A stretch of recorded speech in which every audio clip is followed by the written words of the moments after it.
Hi, hello, வணக்கம். காலையில் கோயிலுக்கு போயிட்டு வந்து கொஞ்சம் நேரம் படுத்தாச்சு. கோயிலேருந்து வர்றதுக்கு 1 மணி ஆயிடுச்சு. 1 மணி காணோன்னு வந்து மத்தியானம் சாப்பிட்டுட்டு படுத்துட்டேன். 3 மணி போல் எந்திரிச்சு தான் பாத்திரமெல்லாம் மத்தியானம் சாப்பிட்ட பாத்திரம்லாம் கிடந்துச்சு. பாத்திரத்தை கழுவிட்டு பாப்பா ஸ்கூல் போயிருக்கு. பாப்பா ஸ்கூலுக்கு அழைக்க போகணும். 5:30க்கு ஸ்கூல் விடுவாங்க. போய் அழைச்சிட்டு வரணும். அதுக்குள்ளே பாத்திரத்தை கழுவிட்டு பாலை காய்ச்சி வச்சுட்டு ஹார்லிக்ஸை போட்டு ஆற்றி வச்சுட்டு போகிறது டெய்லி எப்போதும்.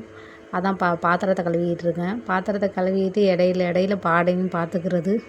காலைல காஃபி போட்டதுலேருந்து மத்தியானம் சாப்பிட்டது வரைக்கும் பாத்திரம் அப்படியே கிடந்துச்சு.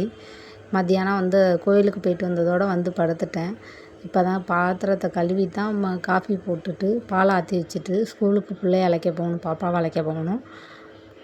பாப்பா ஸ்கூலு எங்கள் வீட்டிலேருந்து ஒரு 1/2 அன் ஹவர் ட்ராவல் பண்ணணும். பஸ்ஸில் போகலை, வண்டியில் தான் கொண்டு அழைச்சிட்டு வர்றது மாதிரி இருக்குது. பாலை இடையில போய் பார்த்துட்டு காய் திரிச்சான்னான்ட்டு பார்த்துட்டு சிம்மில் வச்சுட்டு வந்து பாத்திரத்தை கழுவிக்கிட்டு இருக்கேன். பாத்திரத்தை கழுவி வச்சுட்டு பாலை ஆற்றி வச்சுட்டு தான் ஸ்கூலுக்கு போகணும். இப்போ தான் பாலை போட்டுட்டு பாலை ஊற்றிட்டுச்சு. பால், தண்ணி, சீனி எல்லாத்தையும் ஒரே இதாக போட்டு அடுப்பில் வச்சுருவேன். அடுப்பில் வச்சுட்டு ஒரு கொதி வந்தோடனே சிம்மில் வச்சிட்றது. சிம்மில் வச்சுட்டு நான் பாட்டுக்கு என் வேலையை ஆட்டோமேட்டிக்காக பார்ப்பேன்.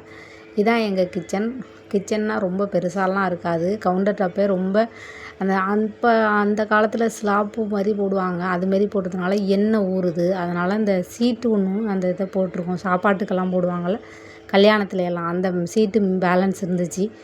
அதுதான் வந்து எங்கள் வீட்டில் விசேஷத்துக்கு வாங்கினது. அது பேலன்ஸ் இருந்துச்சு. அதை தான் போட்டு அந்த கிச்சன் கவுண்டர் டாப் போட்டு வச்சுக்கிறது. மத்தியானம் போட்ட பாத்திரம் அப்படியே எல்லாமே போட்டுட்டேன். பாத்திரத்தை கழுவவே இல்லை. பாலை ஆற்றி வச்சுட்டு ஸ்கூலுக்கு அழைக்க போகணும். அழைச்சிட்டு வந்துட்டு எங்கள் பாப்பா அதுக்குள்ளே இன்றைக்கி ஸ்கூலுக்கு ஸ்போர்ட்ஸ் இருக்குன்னு 5:30க்கு தான் வருவேன்னு பக்கத்தில் ஒருத்தவங்கள்ட்ட கால் பண்ணி சொல்லிடுச்சு. பாப்பாவுக்கு 5:30க்கு போய் அழைக்க போகணும். இடையில பாலையும் பார்த்துக்கிட்டு பாத்திரத்தையும் கழுவிட்டே இருக்கிறதுனால தான் கொஞ்சம் லேட் ஆகுது பாத்திரம் கழுவுறதுக்கு. பாத்திரத்தை கழுவிட்டு தான் ஸ்கூலுக்கு பாலை ஆற்றி வச்சுட்டு குடிக்கிறதெல்லாம் இல்லை. தம்பிக்கு கொடுக்கல. தம்பியும் வந்து அவங்க அக்காவோட தான் குடிப்பேன்னு சொல்லிடுவான். அதனால் பாலை ஆற்றி வச்சுட்டு ஸ்கூலுக்கு கிளம்பிடுறது. போய் அழைச்சிட்டு வந்துடுறது. இதிலே ஒரு வீடியோ பார்த்தீங்கன்னா பாலை போட்டுகிட்டே உங்களுக்கு வந்து அதுக்கப்புறம் லேட்டாக வந்து கட் பண்ணி எடுத்ததில் வந்து பாலை வந்து அப்புறமா காமிச்சிட்டேன். சாரி ஃப்ரெண்ட்ஸ், வீடியோ வந்து இப்போ தான் எடுக்க கற்றுக்கிட்டு இருக்கேன். எனக்கு வந்து சரியாக எடுக்க தெரியலன்னு எனக்கே தெரியுது. இதுக்கப்புறம் பார்த்து எப்படி எடுக்கிறதுங்கிறத பார்த்து ஒழுங்காக வீடியோ போடுறேன். ஏதாச்சும் தப்பு இருந்தால் மன்னிச்சிங்க ஃப்ரெண்ட்ஸ். வீடியோ எப்படி எடுக்கிறது, எப்படி எடிட் பண்ணுறது அப்படின்னு ஒரு ஐடியா உங்களுக்கு தெரிஞ்சிச்சுன்னா நீங்கள் வந்து யூடியூபர்ஸாக இருந்தாலும் இல்லை சும்மா நார்மலாக பார்க்குற நீங்களாக இருந்தாலும் கொஞ்சம் வந்து சொல்லுங்கள், எனக்கு கமெண்ட் பண்ணுங்கள். எப்படி எடிட் பண்ணுறது ஏதுன்ட்டு கொஞ்சம் எடிட் பண்ண வந்து கொஞ்சம் சொல்லுங்கள். நான் அதை பார்த்து செஞ்சுக்கிறேன். வீடியோ வந்து கிளியராக கொடுக்க தெரியலை. பால் கொதிச்சிடுச்சு. நல்லா பாலை கொதித்தோன்னு வடிகட்டி ஹார்லிக்ஸை போட்டு ஆற்றி வச்சுட்டு ஸ்கூலுக்கு கிளம்ப வேண்டியது தான். எனக்கு கொஞ்சமாக அதில் பாலை வச்சுட்டு பாப்பா தம்பிக்கு 2 கிளாஸ்க்கு வடிகட்டிக்கிட்டு எனக்கு கொஞ்சமாக அதில் டீ தூளை போட்டு இறக்கி வடிகட்டி வச்சுட்டு போயிடுவேன்.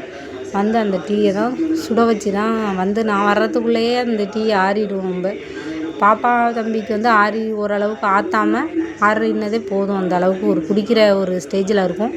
அதை பாப்பா தம்பி குடிச்சிருவாங்க. எனக்கு மட்டும் கொஞ்சம் லைட்டாக சூடு பண்ணிக்கிட்டு அந்த டீயை குடிக்கிறது. டீயை குடிச்சிட்டு இப்போ பின்னாடியெல்லாம் ஒரே குப்பையாக இருந்துச்சு. காலைல கோயிலுக்கு போனதுனால சைட்லலாம் துணியெல்லாம் துவைச்சிக்கிட்டு வேலை பார்த்துக்கிட்டு வந்து உங்களுக்கு வந்து பின்னாடி கூட்டாமல் விட்டேன். பக்கத்தில் பின்னாடி காம்பவுண்டுக்கு அந்தாண்ட ஒரு தரிசாக ஒரு கொல்லை இருக்குது. அதில் ஒரே செடியாக இருக்குது. செடியிலேருந்து ஒரே தூசி கொட்டிக்கிட்டே இருக்குது. ஒரே இலையாக கொட்டுது. டெய்லி கொட்ட வேண்டியதாக இருக்குது. டெய்லி கொட்டினாலும் ரொம்ப இலை கொட்டுது. இந்த செடி தான் அங்கே பாருங்கள், இதுலேருந்து இலை நிறையா கொட்டிக்கிட்டே இருக்குது. துணியெல்லாம் துவைச்சி போட்டது கொஞ்சம் பிரட்டி போடாமல் சரியாக காயவே இல்லை. வந்து தான் பிரட்டி போட்டேன். கோயிலுக்கு போயிட்டு வந்து தான் பிரட்டி போட்டேன். பாத்திரமெல்லாம் கழுவி அங்கேயே இருக்குது. இந்த துணியெல்லாம் எடுத்து காய வைக்கவே இல்லை. Thank you friends.